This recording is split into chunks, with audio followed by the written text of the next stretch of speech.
Oh non, punaise, attends. On va pas recommencer encore. On passe là, tu penses? Mais si ça passe pas, en fait, imagine tu mets la roue là. Tu mets la roue, On va rester bloqué. Cette semaine, on continue notre aventure en Turquie et Ginette a toujours autant la cote aux yeux des photographes. Après quelques kilomètres de piste, on se retrouve dans une belle forêt de pins qui nous rappelle les Landes, où Shelby adore jouer. Alors on décide naturellement de s'y installer pour une nuit.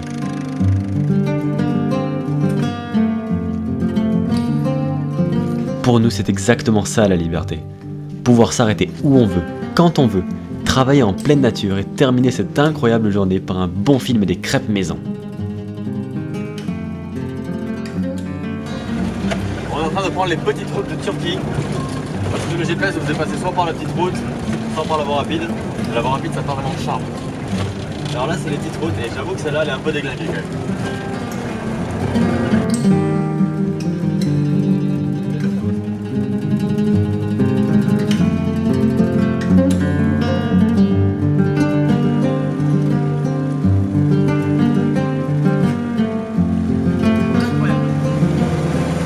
Courir debout vous aussi? Je crois pas, non. Moi je peux courir carrément debout. Comme ça. Je vois plus la route. Oh là là là là. On arrête les bêtises. Après avoir traversé de très nombreux villages de campagne, nous avons besoin d'une petite pause. Et quoi de mieux que le bord de la route pour acheter des produits directement aux agriculteurs? Tu veux goûter le bleu schtroumpf? Le bleu schtroumpf. C'est quoi ce truc? C'est super bon ça. À toi?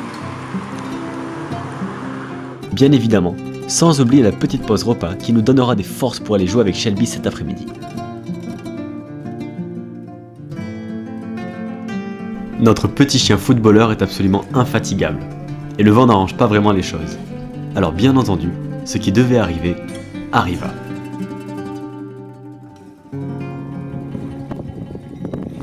Je l'ai! Fais-nous des belles têtes!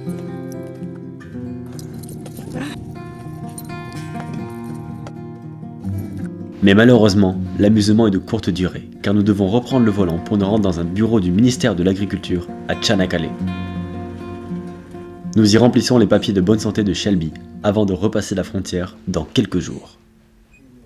Le soleil n'étant pas encore couché, il est à présent temps de prendre le ferry pour revenir sur le continent européen et trouver un spot pour la nuit. C'est les premiers ferries de Shelby?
La Turquie ne cessera jamais de nous surprendre par la beauté et la diversité des paysages qu'elle nous offre.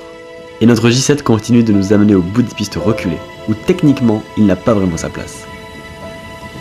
Mais qu'importe, nous gardons une totale confiance en notre Ginette et lui demandons à nouveau quelques efforts, alors que nous nous engageons sur une piste de plus en plus étroite et abîmée, afin de nous rendre sur une crique pointée sur la carte. La pression commence à monter et nous ne sommes plus tout à fait certains de réussir cette traversée.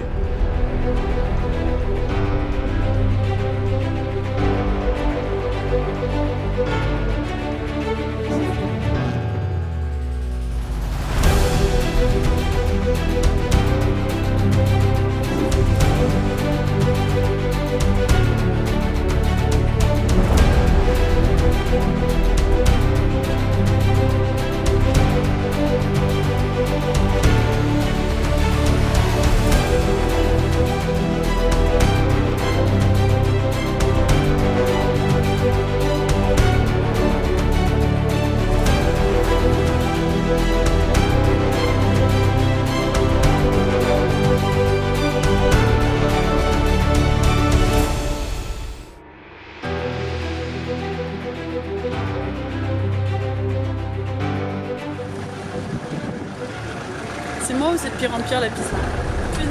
Mais pourquoi on se met tout le temps dans des galères comme ça? Sérieusement. Parce qu'on aime ça. Oui, mais on n'a pas le véhicule adapté. Bientôt. Va falloir la scie. On va le scier pour le virer parce que si je me décale trop à droite, il y a moyen de foutre une roue là-dedans.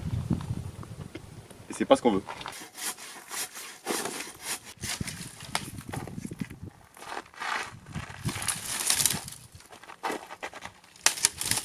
Après avoir libéré la piste, nous pensions être proches du but, mais un nouvel obstacle se dresse devant nous. Une forte pente pleine de gravier glissant. Je garde le pied sur le frein, mais il faut faire très attention à ne pas les bloquer, car le risque serait de glisser sans vraiment pouvoir s'arrêter.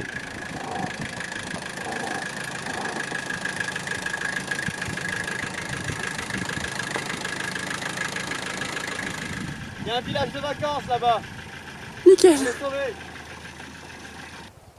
Je tiens à préciser que jamais on serait monté. Ah bah voilà. Une espèce de bille. Ça c'est les limites de Ginette. Ouais, elle peut descendre, mais là on serait jamais. Allez hop. Ça y est bien mon lolo. Après plus de 30 km de piste où on a bien transpiré, arrivé à cette plage signe une fin de journée et un repos bien mérité pour tous les quatre.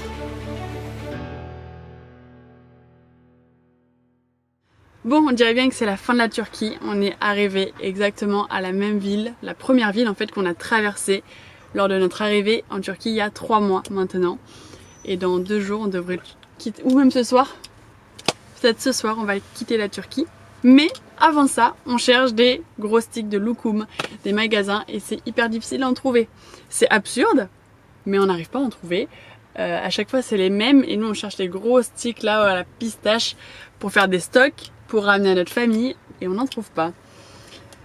Donc aujourd'hui, c'est mission loukoum. En partant à la recherche des loukoum, on en profite pour faire le plein de bons fruits et légumes pas chers avant de retourner en Europe.